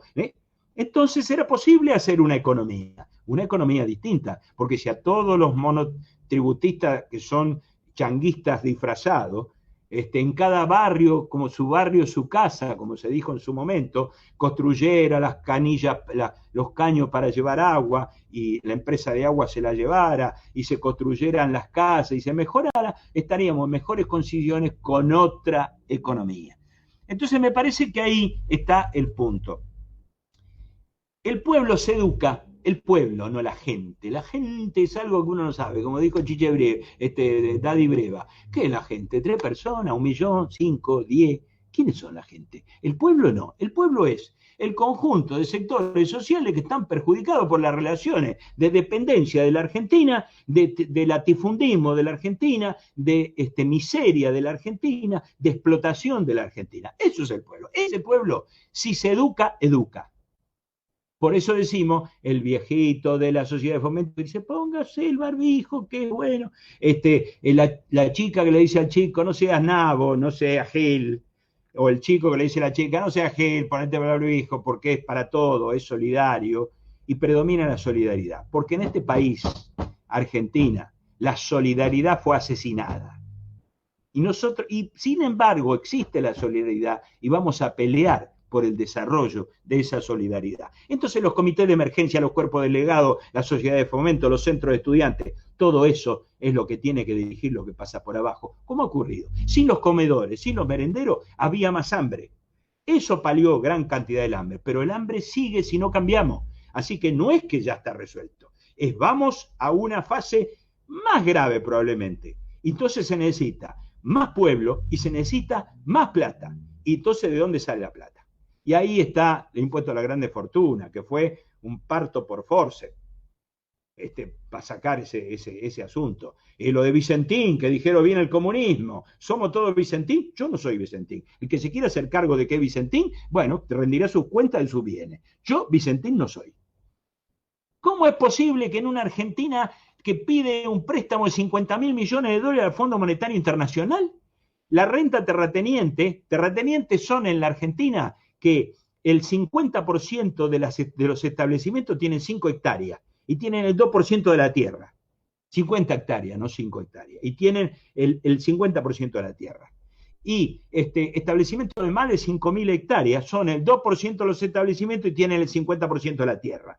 ¿Eso qué? Distribución desigual de la tierra. Nosotros decimos que hay que sacarle la tierra a nadie. Nosotros decimos que un terrateniente extranjero y 27 terratenientes tienen la mayor parte de los latifundios extranjerizados de la Argentina, entre ellos Lewis. amigo de Macri, que tiene ahí un aeropuerto del tamaño de Jorge Newbery, el Paradero 48, Paradero 42, donde pueden aterrizar aviones británicos y partir en la Argentina continental el 2. Entonces, ¿por qué vamos a respetar a esa gente? Hablan de Corea del Sur, la ciencia y la técnica. ¿Saben lo primero que hizo Corea del Sur para tener plata para hacer la ciencia y la técnica? Estudien lo que dice, no lo que dicen los charlatanes que no saben de qué habla o saben y lo ocultan. Lean la historia en el Google académico, los artículos científicos sobre Corea del Sur. ¿Qué hizo Corea del Sur después de la derrota de los japoneses? Era una dictadura horrible lo que dirigía ahí, pero ¿sabes lo que hizo? Ya que estaban los yanquis, expropiaron a todos los latifundios japoneses sin indemnización. Y a los coreanos con indemnización. Y con la guita de esa renta pagaron el desarrollo científico y técnico de que tanto habla. Por lo tanto, acá tenemos que pensar cosas como esa. Tenemos que empezar a pensar cosas como esa. Porque entonces, ¿qué necesitamos? Más participación activa y protagónica del pueblo y más plata para satisfacer las necesidades de esos sectores que van a ser los más perjudicados, como fue en la gripe española, mal llamada gripe española, del año 1918-1919. No sé si esto explica la pregunta. Sí, muy bien explicada.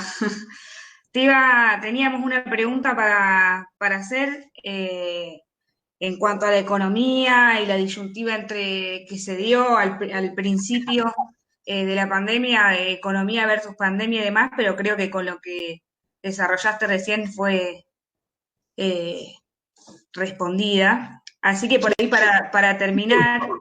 Un punto que yo diría interesante pensar para ver de qué estamos hablando, porque para que no pongan el grito en el cielo y se viene el comunismo. Vamos a poner así, estamos hablando de no economía o pandemia, ni esta economía que hemos tenido hasta ahora, que todos dicen neoliberal, yo diría conservadora de la Argentina independiente, dependiente y sumisa, conservadora de la dependencia y la sumisión argentina y conservadora de la miseria. Entonces, hay que cambiar esa economía, es otra economía para la lucha contra la pandemia y para la pospandemia. Yo diría, recuerden los amigos peronistas, sangre peronista y sangre de los comunistas revolucionarios, los de La Plata, saben, se ha derramado junta en la lucha contra el golpe de Estado. Empecemos a repensar el primer plan quinquenal de Perón.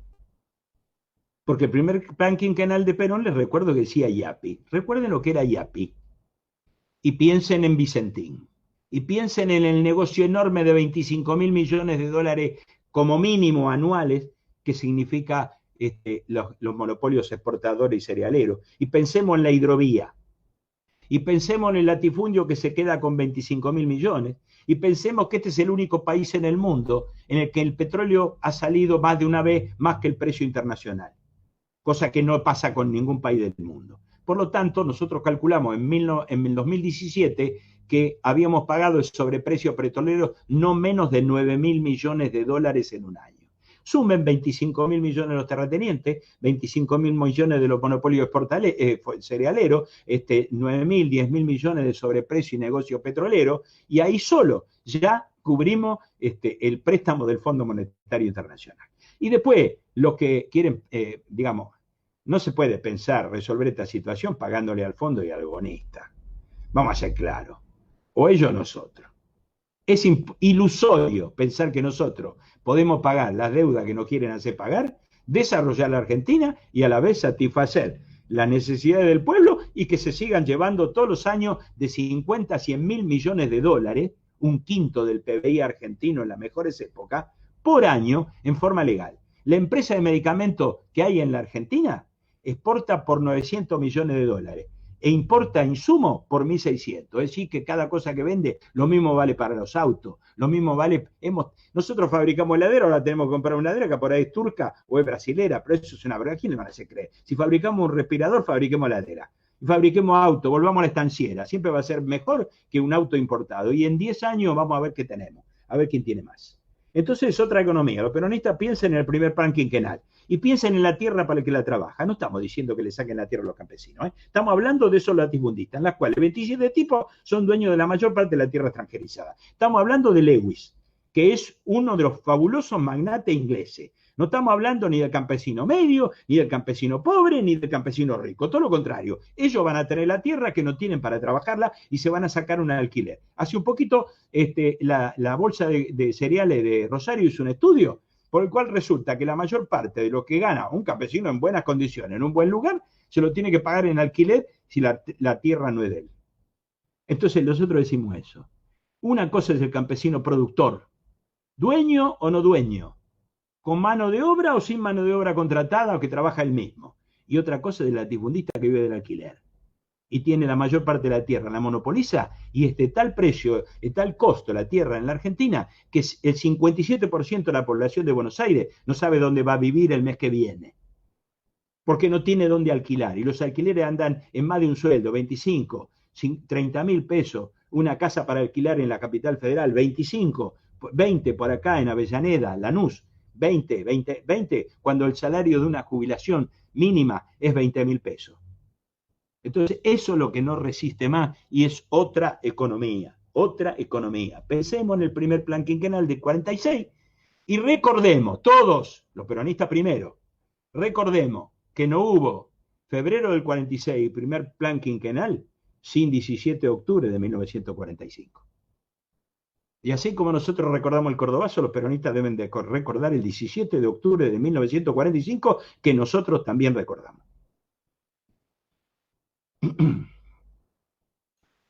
Bueno,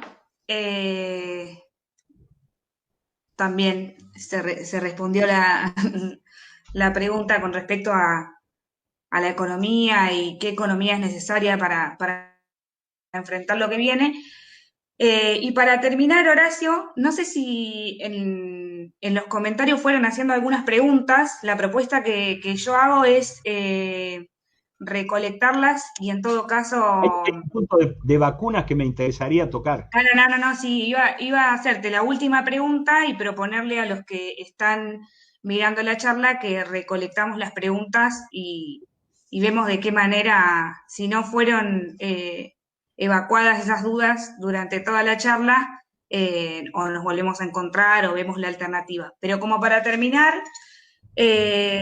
la charla de hoy, pues ya estamos cerca del horario, sí decir algunas palabras sobre las vacunas, cuáles son, digamos, por qué, digamos, la pregunta dice, ¿por qué se descubrieron las vacunas tan rápido o por qué se llegó, a qué se debe la velocidad en la que fueron resueltas las vacunas que están vigentes y que se están aplicando?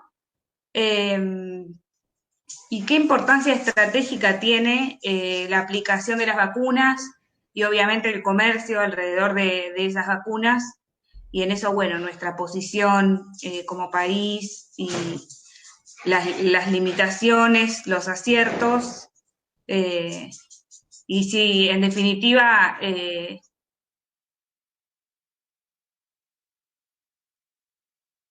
¿qué argumentos tenemos para lograr una vacunación exitosa como está planteado, ¿no? Sí, yo el año pasado hemos sufrido un ataque de un bando de trogloditas nerdental increíble, ¿no? Sobre estos temas. Yo escucho cosas que jamás creí que iba a escuchar, y en tipos que dice que son profesionales titulados, o sea, el embrutecimiento titulado. Nos han dicho que había que contagiarse, que el efecto rebaño iba a terminar con todo esto, o dicho a media para no comprometerse, pero esa era la idea. Resulta que el efecto rebaño, después de lo que pasó, no lo alcanzamos. El 20% no alcanza, hace falta el 60%. Para que haya efecto rebaño natural, tiene que haber millones de muertos. Esa es la cuestión. Y si no, la única forma que se conoce del efecto rebaño es la vacuna. A todo lo que escuchan, la vacuna, el agua potable, la alimentación, la nutrición adecuada y una vida digna sin hacinamiento son las mayores causas de alargamiento del promedio de vida de la población. Esto es así y esto está en 12.000 artículos científicos que pueden encontrar si les gusta decir que si está en una revista científica es cierto. Entonces van a tener recontra 1.000 argumentos para fundamentar eso. Yo creo que hay que vacunarse. El otro día lo dije más groseramente, yo lo voy a decir más elegante porque el otro día dije otra frase, pero yo pongo mi brazo a la primer jeringa que aparezca y no tengo ninguna preocupación. Y voy a dar ejemplo de eso. El efecto rebaño es una mentira que se basa en una visión malthusiana. Malthus era un demógrafo que decía, allá por el 1700 y pico, que la población humana se iba a extinguir en 1880 porque crecía en proporción geométrica mientras que la producción de alimento lo hacía en proporción aritmética. Eso fue destruido por la realidad porque en el 80 no se extinguió la población humana. Primero los hechos, no las ideas. Primero eso, después hubo artículos en los 60 que algunos de los que están acá de mi edad recordarán, de Josué de Castro, un brasilero que dirigía la FAO de las Naciones Unidas, que se llamaba La Geografía del Hambre y la Geopolítica del Hambre, que argumentaba que no era cierto porque también la tecnología había aumentado también en otro tipo de proporción. Entonces, esto era el argumento de rebaño malthusiano. Malthus decía que las pestes y las guerras eran la forma en que la población se equilibraba. Así que para él que se murieran de peste o de guerra era casi una necesidad biológica. Entonces, hemos escuchado hablar de tonterías que se siguen diciendo ahora. Yo quiero decir antes de la vacuna, que es el testeo masivo. Quieren decir, cuando hablan de testeo masivo, yo me paro en la esquina acá de mi casa y agarro todo lo que pasa y le hago testeo.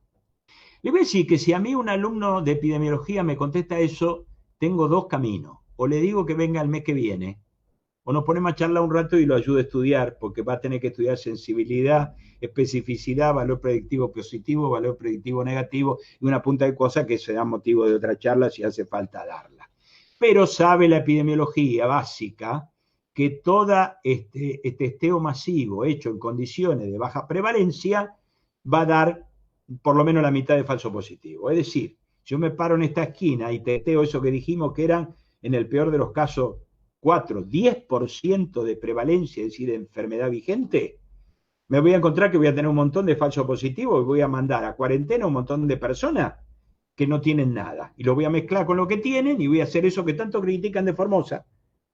Es lo que quieren hacer ellos, que es el lazareto y el leprosario de los romanos en la época del esclavismo. Eso es lo que ellos, en el fondo, los partidarios de la libertad quieren. Entonces eso es cero en epidemiología. Desaprobado, aplazado y próximo turno. Hablamos. No puede pasar porque no entiende ni lo que es sensibilidad, especificidad. Van a encontrar bibliografía de sobra, lo que quieran, de artículos científicos que demuestran que eso es incorrecto. Otra cosa es que haga testeo dirigido sobre los próximos. Pero cuando uno estudia la cifra que estudié hace un rato, Argentina en testeo está en el puesto 113 del mundo. Mire qué bajo estamos. Pero estamos 37 con respecto a Israel, que tiene más testeo, está en el puesto 11, pero está en el 11 de más casos. Quiere decir, que como dijo Pedro Kant, que yo nazca un día de lluvia no quiere decir ni que mi nacimiento se produce por la lluvia, ni que mi lluvia produzca el nacimiento. Primero tengo que investigar las causas científicas. Y les digo, por regla epidemiológica, un testeo masivo en la población de prevalencia de 5 a 10% produce la mitad de falso positivo. Y le voy a decir que, porque la ciencia tiene límites concretos, hasta el tercer o quinto día la PCR da negativa. Así que se me van a escapar todos los tipos que están contagiados. Va a dar en adelante positiva, en algunos casos caiga negativa después del día 14 y en otros casos sigue positiva con varios meses. Entonces no se crean que por eso lo van a resolver, por eso primero tengo el caso sospechoso, tiene los síntomas, a ese lo busco y entonces voy acotando. Pero está claro que no es lo testeo lo que resuelven, porque a Israel no le resolvió. Está 11 es más caso que nosotros y está 11 es más testeo que nosotros. Nosotros estamos 103 en testeo, pero estamos 37 en caso, mejor que ellos. Así que quiere decir que no hagan coincidir su nacimiento con la lluvia. Primera cuestión. Segunda cuestión, las vacunas. Ya dijimos que eliminamos la viruela. Ya dijimos que yo viví la época de la poliomielitis. En la vacuna de la poliomielitis, cuando sabíamos 1954, 55, 52, 53, no sabíamos nada comparado con lo que sabemos hoy. La vacuna de Salk se empezó a practicar, a ensayar en 1952 y se aplicó en el 55. Yo me la apliqué en junio, tenía 9, 10 años. Y me la apliqué porque se morían los pibitos de mi edad o se quedaban paralíticos y entonces uno no sabía qué hacer. Como no sabíamos la vía, pintábamos con calviva los cordones, los árboles y nos ponían una bolsita de Carrefour, que no servía para nada. Entonces mi familia ni vaciló, ninguna familia vaciló y nos vacunamos. Y hoy América Latina es territorio libre de poliomielitis. La poliomielitis era la primera vacuna primitiva, virus inactivado. Años después apareció la Sabin con la gotita en el azúcar, que era virus atenuado, amansado. El anterior mataba el virus, vamos a decir, no se mataba, se inactivaba. Y este hizo un virus mansito. Hoy volvimos a la sal con un pedacito de virus por biotecnología. Pasaron 65 años. No había que esperar 65 años para que yo me vacunara en 55. Gracias a eso muchos de nosotros nos salvamos.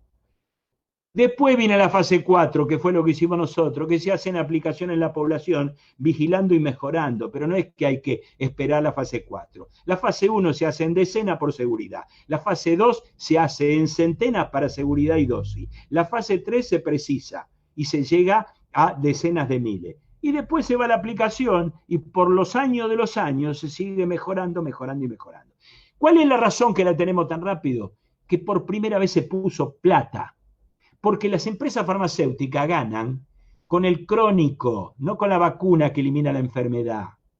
Entonces, expertos en SIDA siempre dijeron que si se hubiera dedicado la misma plata que se dedicó al medicamento, se hubiera dedicado a la vacuna, a lo mejor teníamos la vacuna parecida.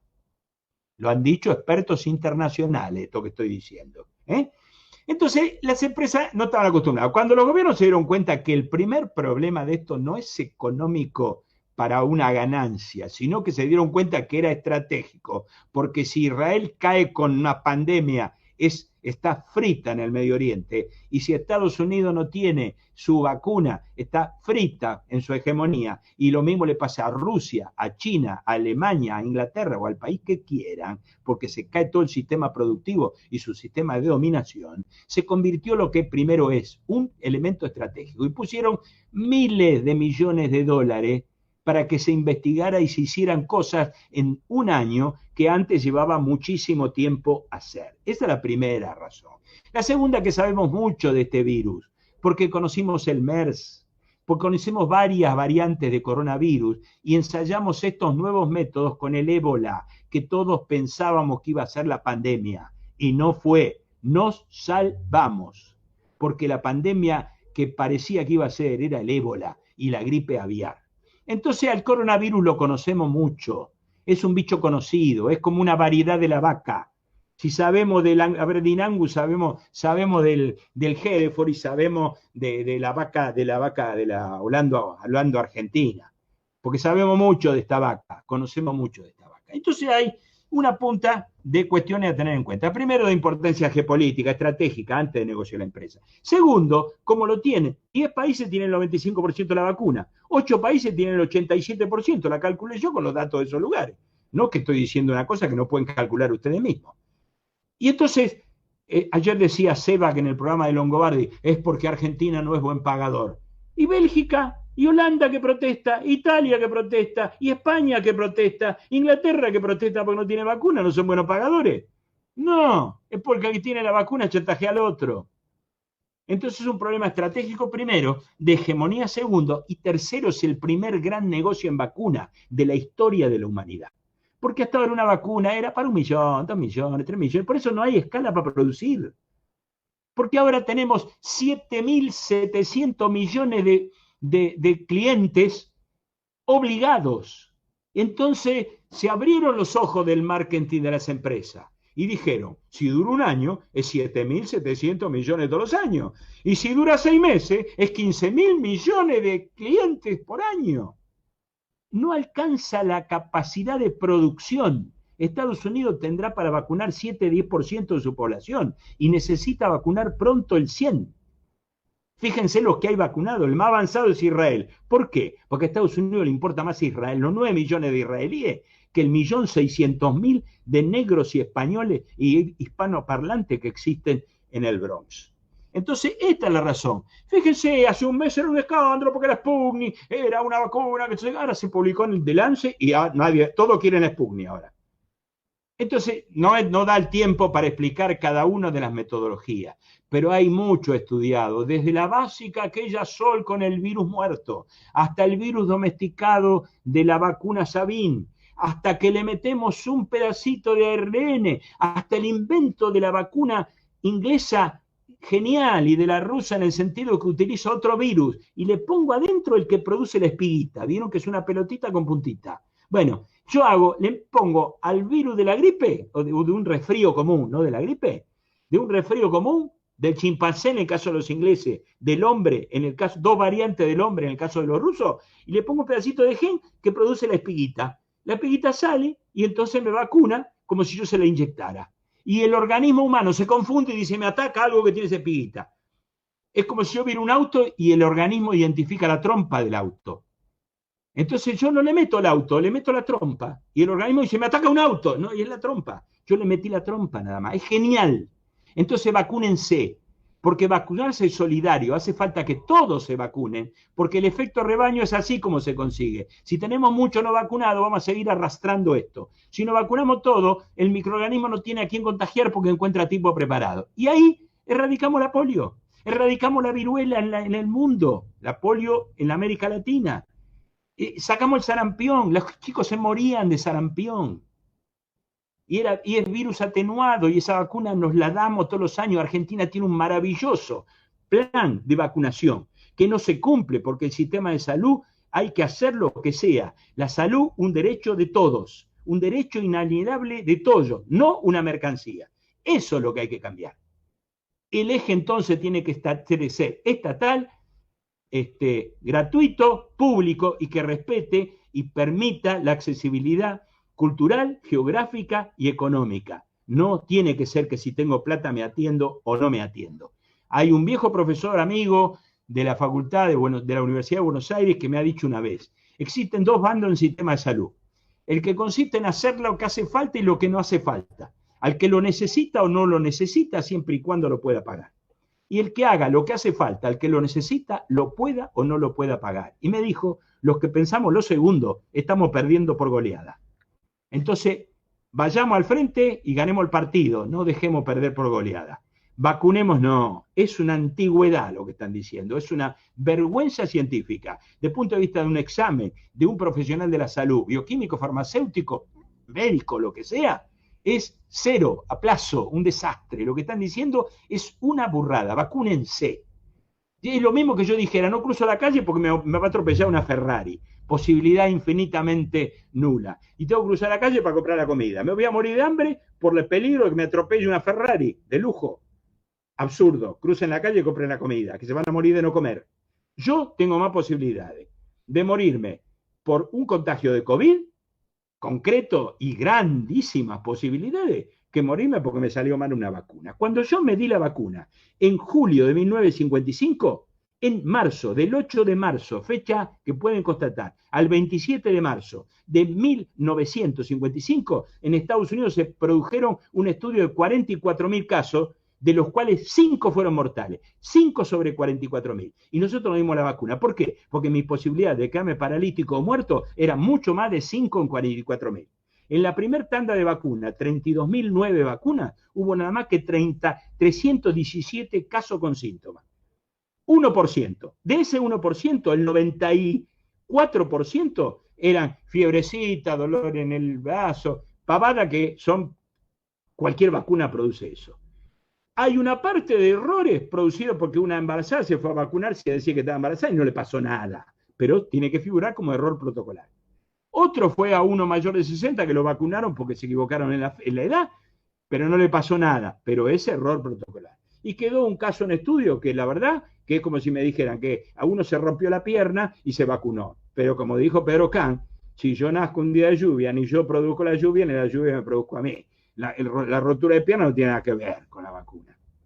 Y eso es lo que pasa. Vacúnense porque son mentiras. El peligro que tienen lo tienen ahí al lado. Y están pensando que puede venir un dinosaurio. No.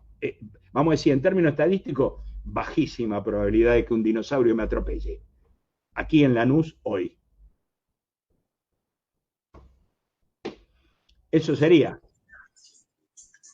Bueno, Horacio, muy interesante todo el intercambio que realizamos, casi 1 hora 40, si no me equivoco, pero la verdad muy fructífero. Hay algunas preguntas planteadas que o las podemos hacer en otro momento, y si no, por lo menos me dicen acá hacer una que surgió de una de las preguntas que te hice yo, que es de un compañero que plantea cómo se resuelve en medio de esta pandemia la necesidad imperiosa del pueblo de movilizarse para disputar una salida popular. Bueno, en el marco de todo esto que venimos charlando en cuanto a la necesidad de otra economía y otras medidas que todavía faltan, y como sabemos, todas esas cuestiones históricamente se han ganado con el protagonismo del pueblo. ¿Cómo pensás vos que si puede o no existir esa alternativa de movilizar y de canalizar esa necesidad del pueblo de estar en la calle reclamando lo que hace falta? Sí, mira, ideal lo que me decís. Esa pregunta viene extraordinaria porque es una de las cosas que me preocupa. Yo hace 25 años que trabajo en bioseguridad.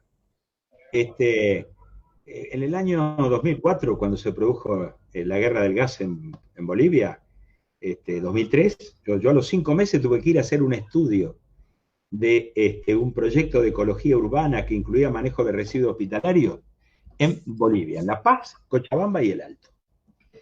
Yo tenía 58 años y dije, tenía un diablito acá y un angelito acá. Y el angelito me decía, vos estás loco, vas a ir en este lío a hacer esas preguntas ahí en ese lugar con el lío que hay, que viene abajo Bolivia. A Evo Morales lo conocía poco, era conocido como dirigente sindical. Estaba Felipe Quispe, que murió hace poquito. Y el diablito me decía, te la vas a perder. Y el angelito me decía, estás loco. Y el diablito me decía, te la vas a perder. Y ganó el diablito y me fui. Fui unos 15, 20 días. Y entonces creí que había llegado a la máxima, porque había estado el cólera, había estado el dengue, había estado la gripe A, y estudiar en unas condiciones como esa, situaciones sanitarias, aprendí cualquier cosa. Dije, más que esto ya no, ya me puedo retirar. Y después vino esta pandemia, ¿no es cierto? Y entonces, ¿cómo actuar en bioseguridad de pandemia? Entonces hicimos eso ahí está mi teléfono. Me llamaron 11:30 de la noche de un sábado para preguntarme qué hacían para tal cosa, porque todo lo que decían que había, no había. En lugares hasta donde están ustedes, ¿no? Y dije, bueno, más que esto, ¿qué me queda? Y después me empezó esa pregunta que vos decís. ¿Hay una bioseguridad para la lucha popular? Esa es la pregunta que yo tengo hace un mes y pico. Y entonces pensaba, ¿quiénes sabían más de combate cuerpo a cuerpo que los romanos, que se organizaban en decurias y centurias? Y yo pensaba, habrá que organizarse así, a 2 metros de distancia, cuidando con barbijo y placa en la cara, pensaba yo, ¿no es cierto? Y decía, ¿cómo será la bioseguridad de la lucha popular? Eso sería la máxima. Después de esa me voy a enterrar solo, me tiro la tierra encima. Y cuando estaba pensando y pensando, la realidad me mostró algo que yo insisto que hay que publicar. Si hay las compañeras que están ahí escuchando, les digo, las incito a publicar esto en un artículo breve. Me enteré que en la parte que organizaba la parte de la corriente clasista y combativa, el PTP, PCR, ahí en la manifestación, habían establecido un sistema por el cual protegían a los que protegían y mantenían la distancia, y cada uno tenía su botellita de agua, y no había, me dijeron, yo no puedo explicar, ustedes sabrán por qué me dijeron, no había reviente, me dijeron, para que los servicios no nos vinieran a actuar. Y no tuvimos ningún contagiado. Y entonces me acordé, yo había grabado unas peliculitas chiquitas que los chicos de la corriente transformaron en 8 spots de bioseguridad para los comedores, y en donde atendieron a las indicaciones no hubo ningún contagiado en los merenderos ni en los comedores. Entonces yo creo que hay que aprender de la experiencia de las compañeras que en el medio de la lucha por la ley organizaron un sistema seguro para luchar sin contagiarse. Por lo tanto, todo lo dicho acá está para aprenderlo en casos concretos como ese. Sería maravilloso ver una marcha de la corriente manteniendo distancia, con todos los equipamientos de protección y con una organización casi romana de decurias y centurias, con responsable, y que no se contamine en la manifestación. Daríamos un ejemplo mundial, y ya dimos un ejemplo mundial con el significado de los movimientos sociales en general y los cayetanos en particular. Así que esa pregunta es lo que tengo en el corazón. Si los que participaron en eso, escríbanlo, porque ahí está la respuesta. La realidad da la respuesta. Lo único que tenemos que nosotros es tenemos que hacer es extender la experiencia que el pueblo en su infinita creación ya ha inventado. Bueno, también se respondió esa pregunta. Creo que hay varias más, pero bueno, no tenemos por ahí tanto tiempo como desearíamos, la verdad. Estaría bueno quedarse hablando mucho más. Te agradecemos, Horacio, fue muy interesante haber compartido estas preguntas, este intercambio con vos. Y seguramente si quedaron muchas cuestiones en el tintero, podemos organizar Sí, un poquito para adelante algún otro encuentro sí. para tocar algunos puntos que siempre quedan sin resolver, sin responder.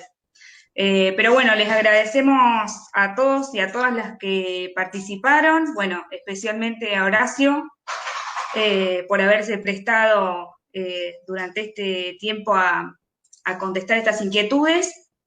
Y también informamos por último que estuvimos grabando esta charla mientras se desarrolló, así que seguramente, bueno, en el Instagram de la Corriente Salvador Massa va a quedar guardada 24 horas, pero también va a estar el video disponible, que seguramente lo colgaremos en los próximos días para todos aquellos o que no tienen Instagram o que no pudieron estar ni hoy ni van a poder estar mañana para verlo entero. Así que bueno, hasta la próxima. Bueno, yo les agradezco a ustedes, ha sido un gusto para mí. Tengo una parte de mi corazón ahí, en esa zona. Y es un gusto cada vez que vuelvo.